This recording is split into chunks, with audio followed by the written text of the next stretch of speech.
ठीक हो गया। तो वो हमारे पास क्लोराइड जो है वो हमारे पास कर रहा होता है। इसके अलावा हमारे पे यहाँ पे क्लोराइड के चैनल्स होंगे, वो हमारे पास ईज़िली जो है ना वो यहाँ पे हमारे पास मूव कर जाएगा।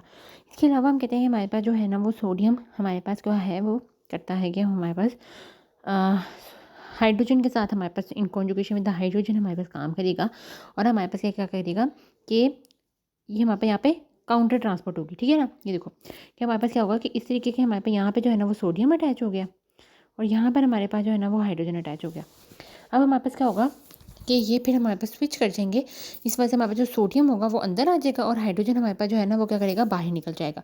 ठीक है? तो इसी के से हम आप ये काम करेंगे। अच्छा मेन हमारे पास जो हाइड्रोजन और सोडियम वाला है ना, ये हम करेंगे जब हम बात करेंगे कि किस तरीके से हमारे पास जो है ना वो HCO3 और H पॉज़िटिव हमारे पास किस तरह से मूव करें, तो उसके अंदर हम जो है ना वो मेनली बात करेंगे किस तरह से पीसीटी से हमारे पास जो है ना वो ये काम कर रहा होता है।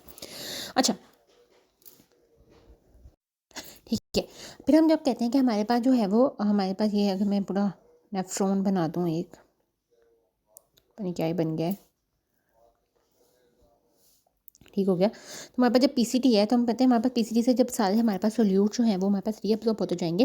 तो हमारे पास यहाँ पे क्या होगा कि यहाँ पर हमारे पास जो है वो हमारे पास हाइपोस्मोलर हो जाएगा फ़िल्ट्रेट और यहाँ पे हमारे पास हाइपरऑस्मोलैरिटी हो जाएगी, जिसकी वजह से हमारे पास वाटर ऑफ कोर्स हमारे पास मूव करता है फ्रॉम द कंसंट्रेशन ग्रेडिएंट। जहाँ पे हमारे पास हाई कंसंट्रेशन ग्रेडिएंट की तरफ मूव करता है, जहाँ पे हमारे पास सोल्यूट कंसंट्रेशन ज़्यादा होगी, वहाँ पे हमारे पास वाटर नहीं जाना है।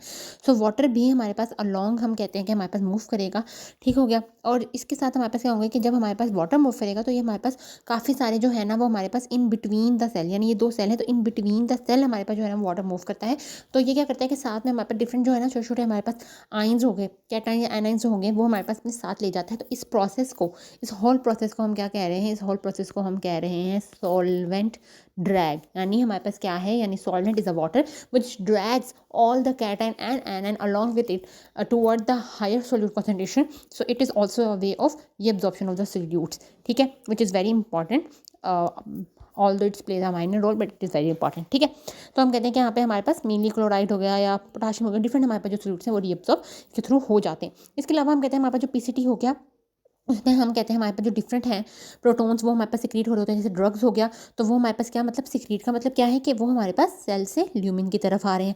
रीअब्जॉर्ब का मतलब है कि वो हमारे पास दोबारा से यहाँ से ब्लड कैपिलरीज के अंदर जा रहे हैं। लेकिन सिक्रीट का मतलब है कि वो हमारे पास ब्लड से इनटू द ल्यूमिन आएंगे। तो हमारे पास हम कहते हैं डिफरेंट हमारे पास जो ड्रग्स हो गए वो हमारे पास हो गए क्योंकि हमने इनको यूरिन के थ्रू स्क्रीट आउट करना होता है, अपना वो काम कर चुके हैं।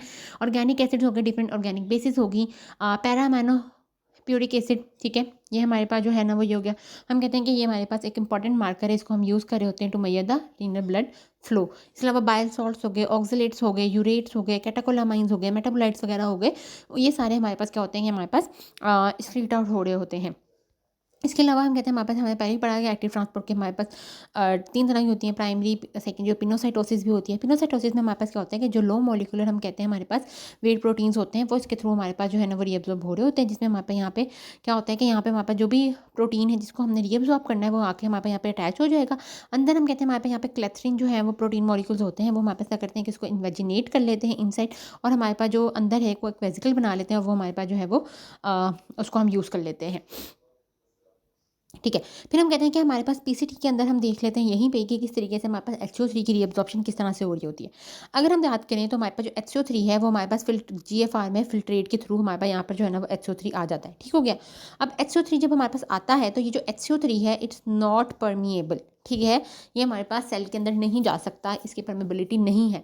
Although carbon dioxide is permeable और वो हमारे पास इजीली गैस है, फ्लो कर सकती है। तो हमारे पास क्या होता है कि जो HCO3 यहाँ पे हमने पहले पढ़ा था सोडियम हाइड्रोजन काउंटर ट्रांसपोर्ट।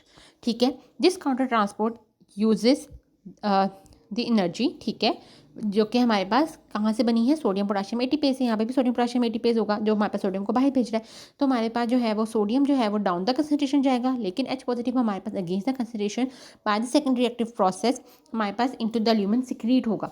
वहाँ पर हमारे पास क्या होगा कि जो HCO3 और हमारे पास H पॉजिटिव है in the presence of the enzyme carbonic anhydrase convert into H2CO3 which is an acid.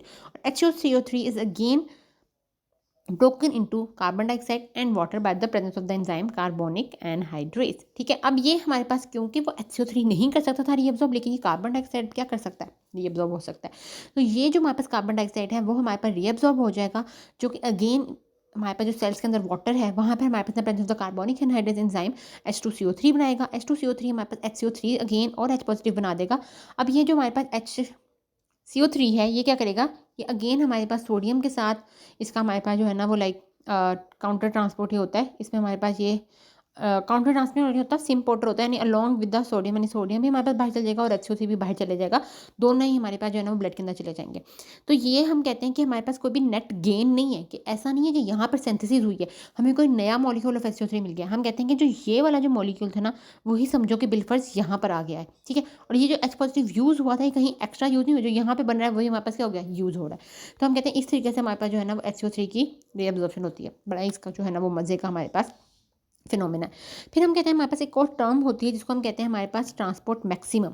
हम कहते हैं हमारे पास जो ये हमारे पास इंशाल्लाह जो है ना ट्रांसपोर्ट मैक्सिमम, वो हम इन नेक्स्ट जो है वो हमारे पास वीडियो में देखेंगे कि ट्रांसपोर्ट मैक्सिमम क्या होता है। और इस हिसाब से फिर हम जो है ना वो ग्लूकोज का ट्रांसपोर्ट मैक्सिमम और उसके हमारे पास जो है ना वो कर्व्स भी देखेंगे, इसी के हमारे पास का कर्व है। इंशाल्लाह ही हम नेक्स्ट वीडियो में करेंगे।